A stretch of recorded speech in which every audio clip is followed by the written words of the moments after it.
एक बहुत आसान सा क्वेश्चन है 3D कोऑर्डिनेट ज्योमेट्री का। इसमें हमें क्या फाइंड आउट करना है, एक ऐसा पॉइंट फाइंड आउट करना है जो प्लेन की इक्वेशन को सेटिस्फाई करता हो और दो कंडीशन गिवन है कि जो फर्स्ट लाइन है वो प्लेन के अंदर लाई करती है और जो सेकंड लाइन है वो हमारे पास क्या हो, प्लेन के पैरेलल हो।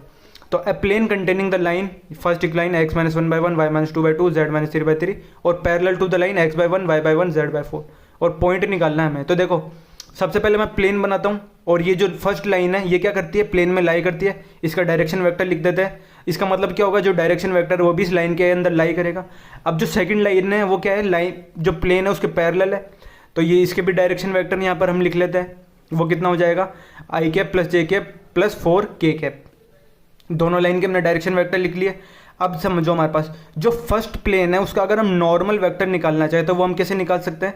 ये जो दोनों डायरेक्शन वेक्टर आए हैं इनका अगर हम क्रॉस प्रोडक्ट ले लें तो हमारे पास क्या आ जाएगा, नॉर्मल वेक्टर आ जाएगा। उससे सपोज मैं ए वेक्टर से डिनोट कर रहा हूँ तो ये हो जाएगा क्रॉस प्रोडक्ट आई जे के 1 2 3 और 1 1 4। तो ये सॉल्व करेंगे तो कितना हो जाएगा, 5 i cap minus J cap और माइनस के कैप। तो ये नॉर्मल वेक्टर हमारे पास प्लेन का आ गया। अब हमें क्या चाहिए, इक्वेशन ऑफ प्लेन लिखनी है तो कैसे लिखेंगे, यहाँ आई कैप की जगह x, जे कैप की जगह y और के कैप की जगह हम क्या लिख देंगे, z लिख देंगे। इक्वल में क्या करेंगे, यही नॉर्मल वेक्टर का हम एक पॉइंट लेंगे प्लेन के ऊपर। तो देखो ये वाला पॉइंट हमारे पास प्लेन के ऊपर लाई करेगा, क्यों, क्योंकि लाइन भी इस पर लाई कर रही है। तो इन दोनों का डॉट प्रोडक्ट इक्वल के अंदर यहाँ पर हम लेंगे। डॉट प्रोडक्ट करेंगे तो हमारे पास वैल्यू कितनी आ जाएगी, 0 आ जाएगी। इसका मतलब प्लेन की इक्वेशन कितनी आ गई हमारे पास, 5x minus Y minus Z.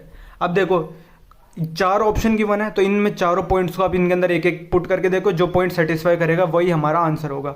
या फिर आप ऐसे भी समझ सकते हो 5x की वैल्यू कितनी हो गई, y प्लस जेड। अब यहाँ पर जो y कोऑर्डिनेट और z कोऑर्डिनेट है उन्हें ऐड करो। अगर वो 5 टाइम अगर आप x कोऑर्डिनेट का मल्टीप्लाई करोगे, मतलब x कोऑर्डिनेट को 5 टाइम मल्टीप्लाई करोगे तो वैल्यू अगर बराबर आ रही है तो वही इसका आंसर हो जाएगा। तो ऑप्शन ए ही इस क्वेश्चन का करेक्ट आंसर है। 5x is equal to Y plus Z, मतलब y कोऑर्डिनेट और z कोऑर्डिनेट का सम x कोऑर्डिनेट का 5 टाइम्स आना चाहिए।